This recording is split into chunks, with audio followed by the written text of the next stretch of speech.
వనపర్తి జిల్లా ప్రజలకు మరి వనపర్తి పట్టణ ప్రజలందరూ కూడా నూతన సంవత్సరం మరి సంక్రాంతి శుభాకాంక్షలు తెలియజేస్తున్నాను. నా పేరు గట్టు యాదవ్, బీఆర్ఎస్ జిల్లా అధ్యక్షులు, వనపర్తి మున్సిపల్ చైర్మన్.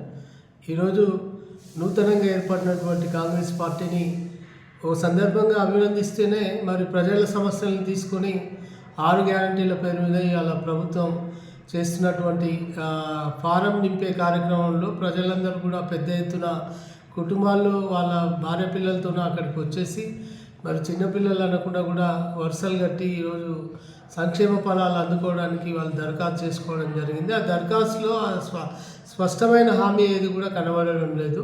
ఎందుకంటే అందులో ఇందిరమ్మ ఇల్లు అని చెప్పి 6 గ్యారంటీలను ఒకే దాంట్లో నింపుతున్నారు. ఇప్పటికే 2 గ్యారంటీలు అమలు చేసినామని చెప్తున్నారు. మరి దాంట్లో 6 గ్యారంటీలతో పాటు మరి నిరుద్యోగులకు ఎలాంటి వృత్తి ఇస్తున్నారో తెలియపరచలేదు.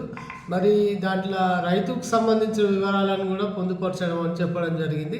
మరి ఇది ఏ గ్యారెంటీ అనేది కూడా మేము స్పష్టంగా మాకు అర్థం కావడం లేదు. ఎందుకంటే రైతులు ఇప్పటికే ధరణిలో వాళ్ళ భూముల రికార్డులన్నీ కూడా ఉండి మరి గతం ఉన్న ప్రభుత్వం అప్పుడే రైతు బీమా వేయడం జరిగింది. ఒక 9 రోజులు ఆగండి, నేను 9వ తారీఖు నాడు 3వ తారీఖు దాటితేనే 4వ తారీఖు నాడు నేను వేస్తా అని చెప్పి గౌరవ ముఖ్యమంత్రి గారు 15,000 ఇస్తానన్న రైతు బంధుని 15,000 కాకుండా మరి 10,000 వేస్తున్నా కూడా ఎకరాకు కూడా కంప్లీట్ కాలేదు. మరి 30 గుంటలు, 20 గుంటలు, 4 గుంటలు ఉన్న వాళ్ళకి మాత్రం ఇచ్చారు.